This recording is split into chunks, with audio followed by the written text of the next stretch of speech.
주 예수의 은혜와 평강이 있을지어다. 담임 목사가 설교를 시작하면서 하는 이 선포는 아멘으로 받는 모든 분들에게 진정으로 그 복이 임하기를 바라는 담임 목사의 기도가 담겨 있습니다. 오늘 말씀은 포기하지 않으면 거두겠다 하는 말씀이죠. 하나님의 소원은 뭘까? 성경에 보면 디모데전서 2장 4절 우리가 함께 읽어봅니다. 하나님은 모든 사람이 구원을 받으며 진리를 아는 데 이르기를 원하시느니라. 아멘. 하나님께서는 모든 사람이 구원을 받는 것 원하십니다. 그래서 예수님을 믿는 성도된 저와 여러분은 그 하나님의 마음을 품고 한 영혼을 소중히 여겨서 그 영혼을 구원하는 전도자가 되어야 할 줄 믿습니다. 전도자가 된다는 것은 매우 중요한 일입니다.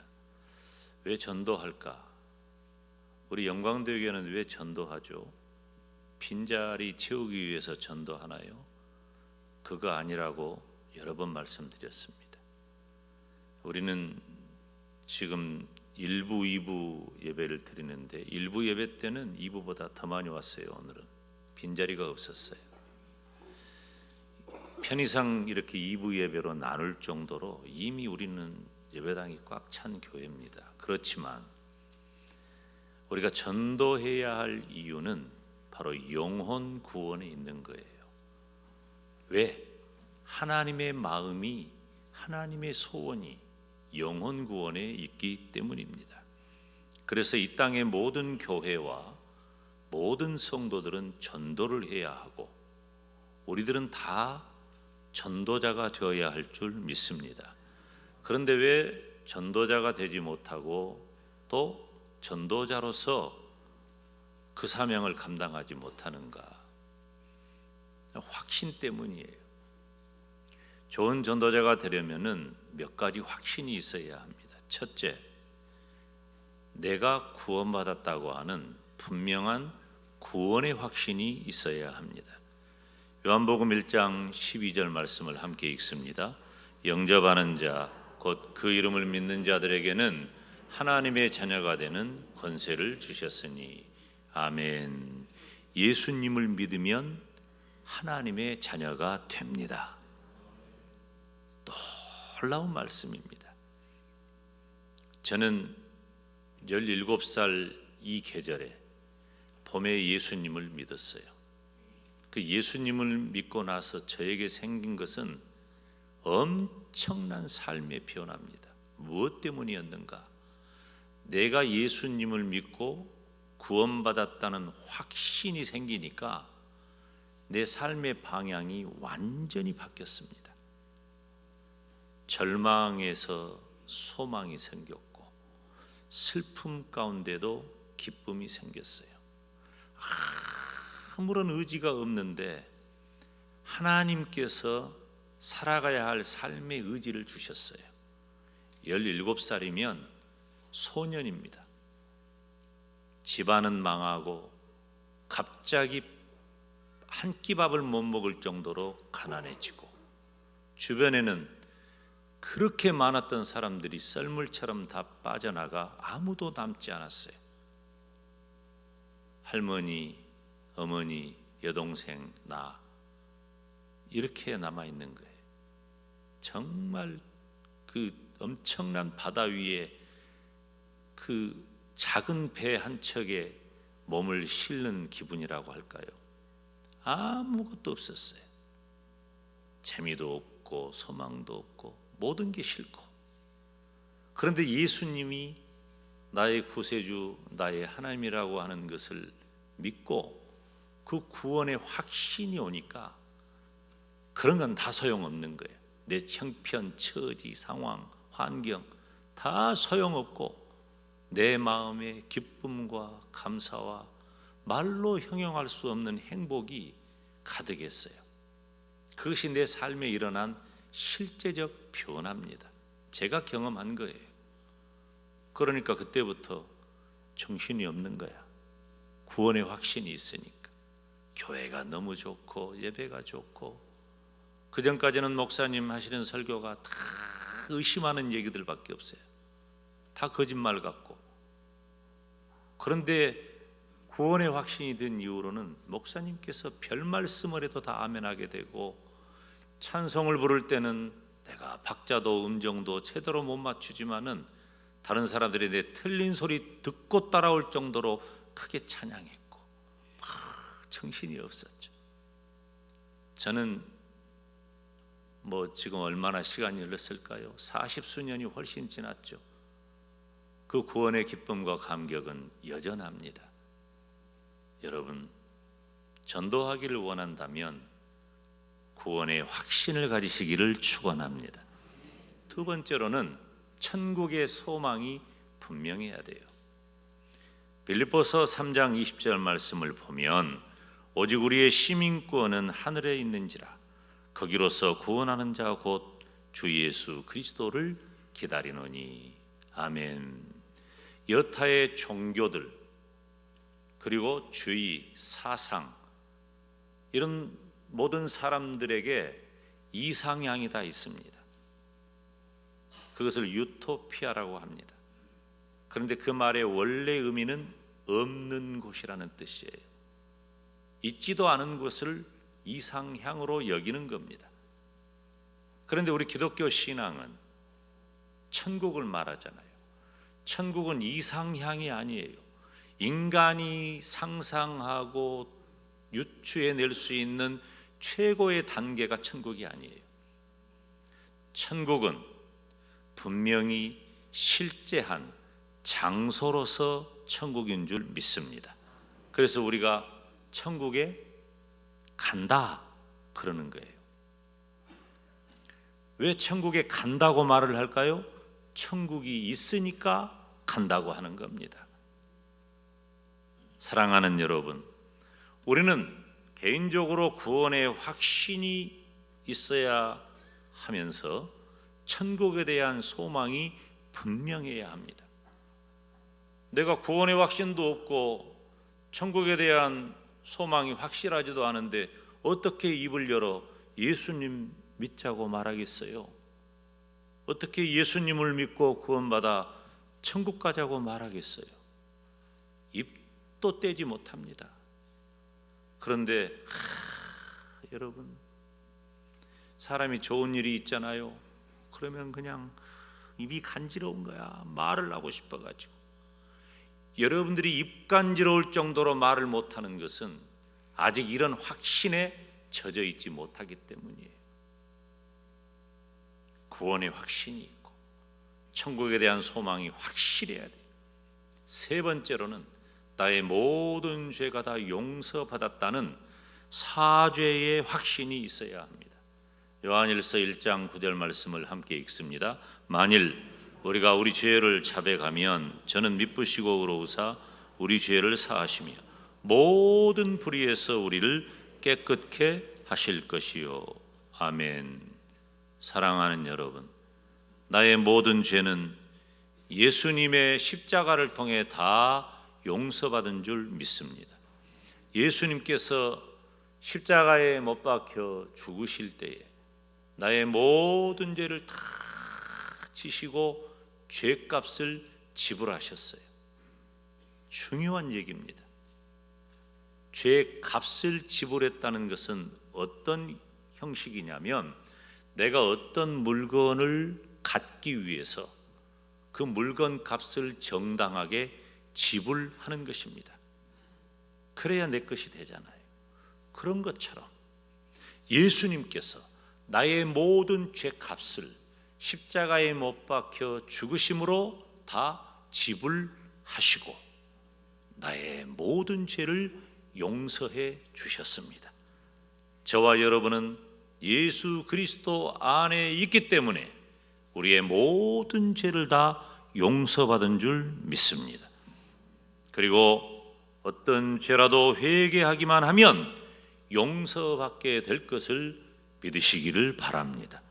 그렇다고 해서 마음대로 죄 짓는 것은 이단들이나 하는 짓이에요. 신령한 그리스도인들은 더 거룩하고 더 정결하고 더 복된 삶을 살게 되어 있는 것입니다. 네 번째, 복음에 대해 확신이 있어야 합니다. 복음을 부끄러워하지 말라는 거예요. 로마서 1장 16절에 보면은 내가 복음을 부끄러워하지 아니하노니 이 복음은 모든 믿는 자에게 구원을 주시는 하나님의 능력이 됨이라. 아멘. 여러분, 내가 구세주로 믿는 예수님이 얼마나 소중하고 존귀한 분이신가. 모든 믿는 자에게 구원을 주시는 하나님의 능력이라는 겁니다. 나는 가장 값진 보배이신 예수 그리스도를 소유하고 있음을 알아야 합니다. 이 보배를 소유하고 있으니 이 보배를 전하자는 거예요. 알리자는 거예요. 내어놓자는 거예요. 그런데 복음에 대한 확신이 없기 때문에 입이 다물어지는 거예요. 입이 안 열려요. 구원의 확신, 천국에 대한 확신, 내 죄가 모두 다 용서받았다는 확신, 그리고 복음에 대한 그 놀라운 확신이 있다면 우리는 입을 열어 복음을 전하게 되는 것입니다. 그리고 다섯 번째로 무엇보다도 전도는 결과에 대한 확신이 있어야 합니다. 포기하지 말고 우리는 끝까지 전도해야 합니다. 오늘 본문 갈라디아서 6장 9절 말씀을 우리가 함께 읽습니다. 우리가 선을 행하되 낙심하지 말지니 피곤하지 아니하면 때가 이름에 거두리라. 아멘. 전도는 쉽지 않죠. 선뜻 나서기도 어렵고 정말 어려운 것은 끝까지 열매 맺기가 참 어렵습니다. 그래서 전도에는 사랑도 필요하고 열심도 필요하고 의지도 필요해요. 그런데 무엇보다도 필요한 것은 인내하는 겁니다. 포기하지 않는 거예요. 기다리고 포기하지 않아야 맺히는 것이 바로 영혼 구원의 열매이고 전도의 열매입니다. 물론 구원은 내가 열심히 애쓴다고 해서 나의 의지로 그렇게 주어지는 건 아니에요. 구원은 하나님께 있어서 구원은 하나님의 일이에요. 그렇기 때문에 우리는 불특정 다수에게 끊임없이 전도해야 하는 거예요. 하나님은 누구를 구원하시는가? 택한 백성을 반드시 구원해 주셔요. 그렇기 때문에 우리는 누군지 몰라. 그러니까 누구에게든지 언제든지 어디서든지 예수님의 복음을 전해야 할 줄 믿습니다. 조지 뮬러라고 하는 분이 있는데 이분은 기도의 사람입니다. 그분의 별명이 5만 번 기도해서 응답받았다는 분이에요. 그리고 고아의 아버지라고 불리우는 분이죠. 10,000명도 넘는 고아들을 일평생 보살핀 분입니다. 근데 이분이 5만 번 기도했다고 하니까 얼마나 많이 기도했겠어요. 늘 기도했죠. 그렇게 기도하는 가운데 한 가지 기도의 제목이 있었습니다. 그것은 바로 자신과 함께 어렸을 때부터 살아온 친구가 5명이 있는데 그 5명의 친구가 구원받기를 원하는 거예요. 지금 여러분들이 기도하는 그분처럼 여러분들은 여러분의 가족, 자녀, 남편, 아내, 부모, 친척, 직장 동료, 이웃 위해서 기도하잖아요. 그런 것처럼 이 조지 뮬러는 5명의 친구의 그 영혼 구원을 위해서 특별히 기도를 했습니다. 말씀드렸듯이 이 뮬러는 기도의 사람이니까요. 계속 기도할 때 그 뮬러의 5 친구 가운데 3사람이 예수님을 믿게 되었습니다. 그런데 시간이 지나도 2 친구는 예수님 믿지 않는 거예요. 이제 뮬러가 나이 많이 들어가지고 병석에 있을 때 말씀을 전할 기회를 또 얻게 되었습니다. 그가 가지고 있는 모든 힘을 다해서 남아있는 모든 힘을 다해서 예수님의 복음을 전했는데, 그때 그 예수님을 믿지 않는 뮬러의 두 친구 가운데 한 사람이 그 자리에 참석했어요. 그때 뮬러가 전한 복음을 듣고 회개하고 예수님을 믿게 되었습니다.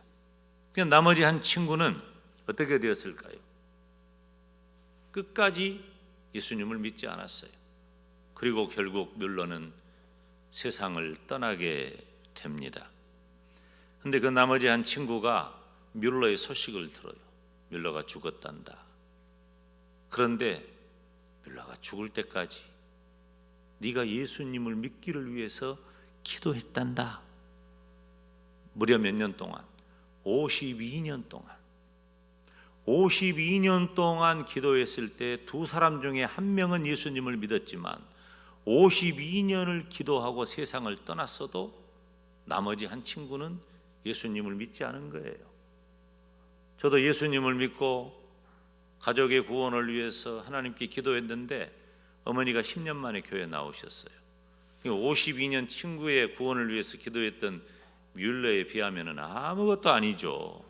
저에게는 엄청난 세월이었는데, 그런데 52년 동안 자신을 위해 기도하다가 뮬러가 세상을 떠났다는 얘기를 듣고 나머지 한 친구도 예수님을 믿게 되었습니다. 그런데 그 친구가 보통 사람이 아니에요. 어떤 사람이 되었느냐? 그 친구는 예수님을 믿고 받은 은혜를 영국 전역을 다니면서 기회가 되는 대로 간증을 했습니다. 그 간증의 내용은 간결하게 말하면 이것입니다. 여러분, 뮬러의 기도는 다 응답이 되었습니다.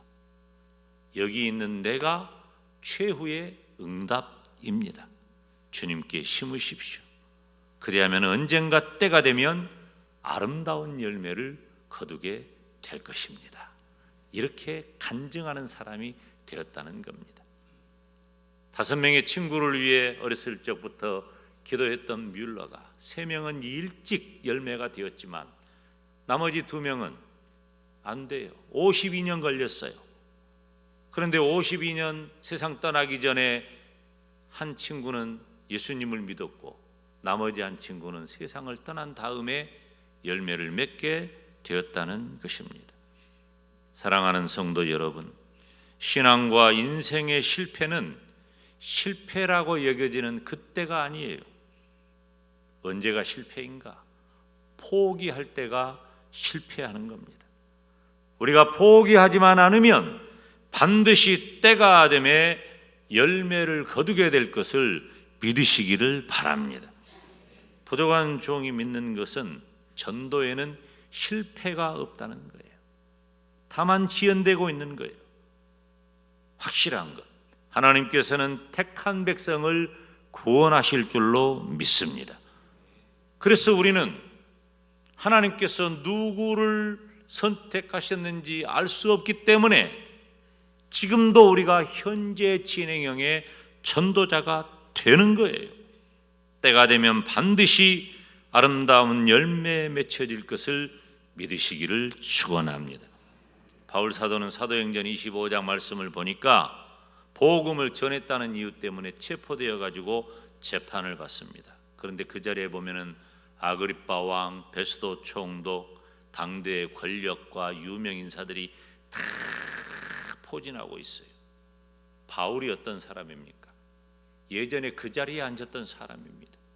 어느 누구보다도 명예, 권세, 부귀 다 가졌던 인물이 바울입니다. 그런데 바울이 그 모든 것들을 다 배설물로 여기고 이제는 예수님의 복음을 전하는 자가 되었고 예수님의 복음을 전했다는 이유 때문에 감옥에 갇혔어요. 바울은 2년 동안 감옥살이를 했기 때문에 옷은 남루하고 얼굴은 초췌했어요. 머리는 헝클어져 있고 손에는 쇠사슬이 채워져 있습니다. 그렇지만 바울은 우리식으로 말하면 주눅들지 않았어요. 위축되지 않았어요. 아그리빠 왕, 베스도 총독, 그리고 당시의 실권자들 앞에서, 유명 인사들 앞에서 담대하게 예수님의 복음을 전했습니다. 바울은 자신을 신문하는 사람들이 왕이든 총독이든 누구든 오직 예수님을 담대하게 전한 것입니다. 왜냐하면 바울은 예수 그리스도에 대한 자부심과 구원의 확신이 가득했기 때문입니다. 내가 믿는 예수님이 얼마나 크고 귀하신 분인가. 전도 대상자가 누구든지 상관없어요. 그분이 아무리 대단하고 훌륭하고 뛰어나고 많은 것을 가지고 누리고 있다 할지라도 예수님이 없으면 안 되는 사람이에요. 그래서 우리는 예수님을 전하는 것입니다. 우리는 담대하게 예수 그리스도를 세상에 자랑하고 소개하는 사람 되시기를 주님의 이름으로 축원합니다. 예수님은 하늘과 땅의 모든 권세를 다 가지셨고 세상의 모든 것을 다 이기셨습니다. 요한복음 16장 33절에 이렇게 기록합니다. 함께 읽습니다. 이것을 너희에게 이름은 너희로 내 안에서 평안을 누리게 하려 함이라. 세상에서는 너희가 환난을 당하나 담대하라. 내가 세상을 이기었노라. 아멘. 성도된 저와 여러분은 어느 누구를 만나든지 예수님을 자랑하며 증거해야 할 줄 믿습니다. 그래서 제가 금년 2023년을 시작하는 첫날 첫 주일에 고린도전서 1장 21절 말씀으로 하나님께서 전도에 미련한 것으로 믿는 자들을 구원하시기를 기뻐하셨도다, 이 말씀을 전한 거예요. 하나님께서는 내가 하는 전도를 통하여 구원의 역사를 이루어 가십니다. 다른 사람이 아니에요. 따라서 합시다. 내가 전도합니다. 아멘. 내가 전도하는 거예요. 내가 전도하면 반드시 하나님께서 이루어 주신다는 믿음을 가지시기를 바랍니다. 사랑하는 여러분, 우리가 전도해야 할 때 가장 중요한 것은 확신을 가지고 복음을 전할 때 포기하지만 않으면 하나님께서 반드시 열매를 주실 줄로 믿습니다. 우리 모두가 다 포기하지 않고 전도에 힘쓰시기를 주님의 이름으로 축원합니다.